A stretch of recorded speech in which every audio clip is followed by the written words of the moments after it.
She is standing in the lobby of a five-star hotel in London, and the room has gone silent. Every head has turned. Every conversation has stopped mid-sentence. This is the moment the tabloids designed for her, the Scarlet Woman, caught in public, expected to shrink under the weight of every headline written about her that year. Instead, she starts laughing. That single moment, a woman laughing in the wreckage of her own reputation, is the real story buried underneath 2 decades of headlines. Not the affair, not the scandal. What Meg Ryan felt when the world decided it knew everything about her and got it wrong. For years, the narrative was simple, almost comforting in its simplicity. America's sweetheart fell for her rugged co-star, blew up a marriage, and paid for it with her career. Clean story. Villain, victim, consequence. Easy to print, easier to believe. But now, decades later, in her 60s, Meg Ryan has finally said the quiet part out loud. And it changes almost everything you thought you knew about what actually happened between her and Russell Crowe. There was a version of Meg Ryan that felt permanent, untouchable. In the 1990s, she wasn't just a movie star. She was a kind of promise. Buy a ticket to a Meg Ryan film, and you knew exactly what you were getting. Warmth, wit, the particular ache of almost love finally landing in the last 10 minutes. When Harry Met Sally made her a household name and gave the culture one of its most quoted, most imitated scenes in cinema history. Sleepless in Seattle, French Kiss. You got mail followed for films that together pulled in over $500 million worldwide. She commanded $15 million for a single role. Proof of Life, a hostage thriller, at a time when paychecks like that belonged almost exclusively to men and belonged to almost no woman in the industry at all. She had built something rare in Hollywood. Trust.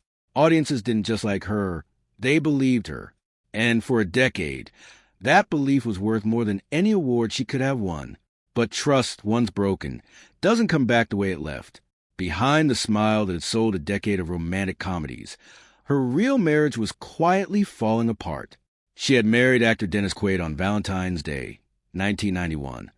A fittingly cinematic date for 2 movie stars who had first met on a film set years earlier. They had a son, Jack, born in 1992, who would grow up to build his own career. On paper, it looked like the fairy tale her films promised. In practice, it was something else entirely.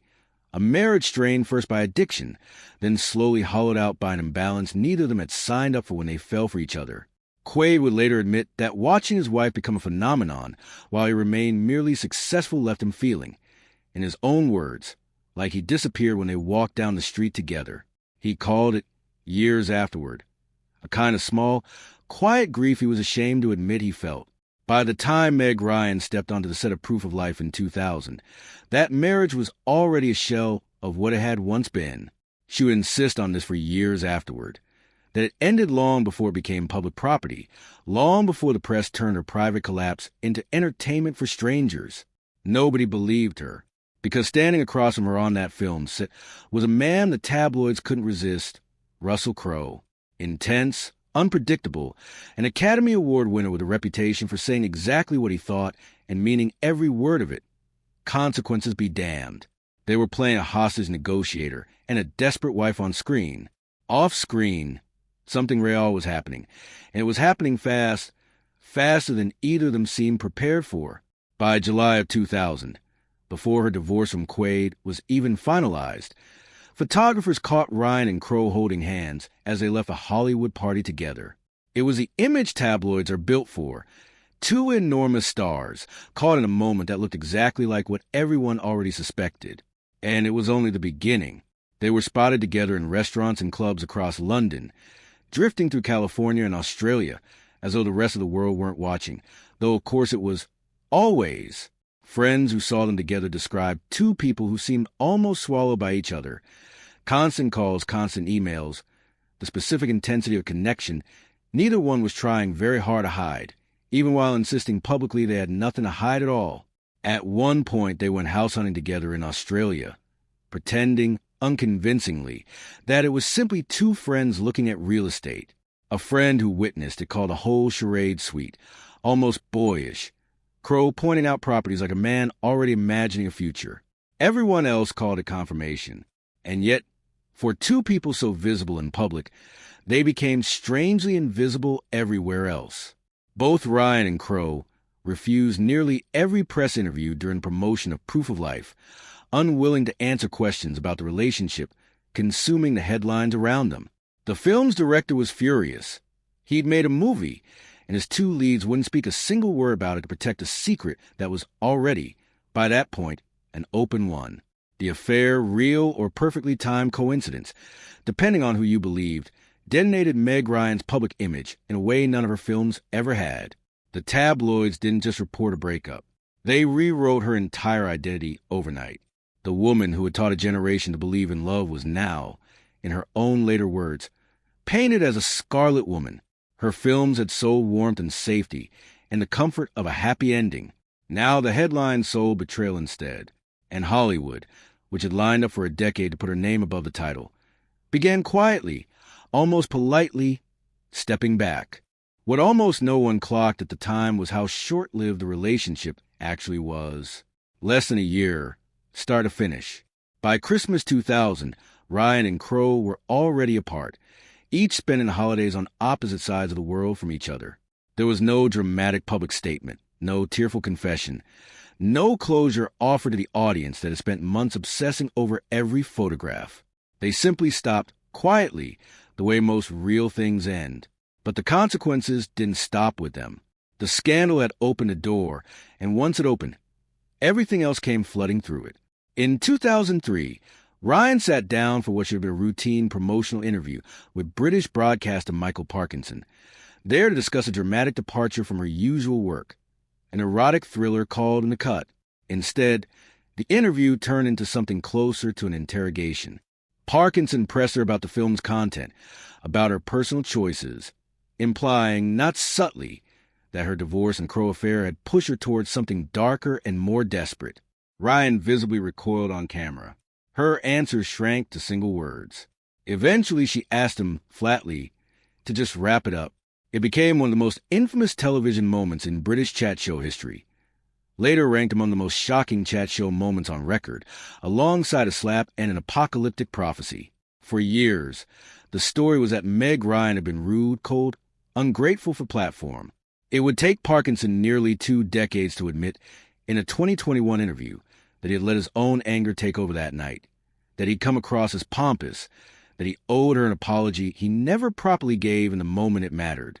2 words, nearly 20 years late: I'm sorry. Even then, he couldn't resist adding that she played a part in it too. By then the damage was long done. Her next 2 films underperformed badly, one opening to barely $3 million in its first weekend. She walked away from Hollywood for nearly a decade, later admitting she felt burned out, like she was watching her own life through glass from somewhere outside it. During that silence, a new kind of scrutiny took hold, this time about her face. Speculation about cosmetic surgery followed her into every rare public appearance. Cruel and relentless, the same industry that once sold her as untouchable now picking apart the way she looked instead of the roles she chose or the work she made. Through all of it, she said almost nothing until, slowly, deliberately, she started to. Because here's the part the headlines never printed. The affair didn't destroy a happy marriage. There was no happy marriage left to destroy. Ryan Essen said, plainly and without flinching, that the relationship with Quaid had been unhealthy for a very long time before Crowe ever entered the picture, that she probably should have left long before she finally did. And the year she spent as tabloid enemy number 1, the year the press decided who she was without ever asking her, she has since called, of all things, liberating. Painful, yes, more painful than she let on at the time, but also the first time in her adult life. She stopped performing for anyone's approval, stopped bending her behavior around what people needed her to be. That moment in the hotel lobby, the laughter instead of the collapse, that was the real ending nobody ever printed. Even Russell Crowe, in his own way, confirmed how much more of this was in a passing fling dressed up by proximity. A friend later revealed that he hadn't been chasing a scandal at all. He wanted to marry her, wanted a life and children together, showering her with gifts that felt, to a woman freshly out of a broken marriage, like too much, too soon. A vintage car, a puppy, The kind of gestures that read as devotion to one person and as overwhelmed to another. Distance finished what timing had started. He was based in Australia, she in Los Angeles, and eventually even Crowe admitted the geography had made it impossible to sustain something that intense across 2 continents. Despite everything, he never spoke of her with anything but respect, calling her, years later, a beautiful and courageous woman, saying he'd lost her romantically but never lost her friendship. Both of them moved on, in the ways people eventually do. Ryan into other relationships, into motherhood again through adoption, into philanthropy work she rarely publicized, and eventually back into film, this time writing and directing her own story instead of starring in someone else's version of one.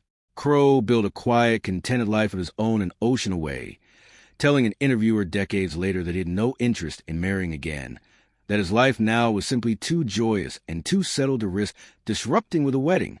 What remains, all these years later, isn't really a scandal at all. It's a correction, decades in the making.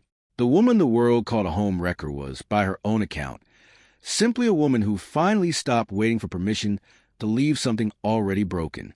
The affair that was supposed to end her career instead became, eventually, the beginning of her telling her own story, on her own terms, in her own words, decades after everyone else had already decided what it meant without her.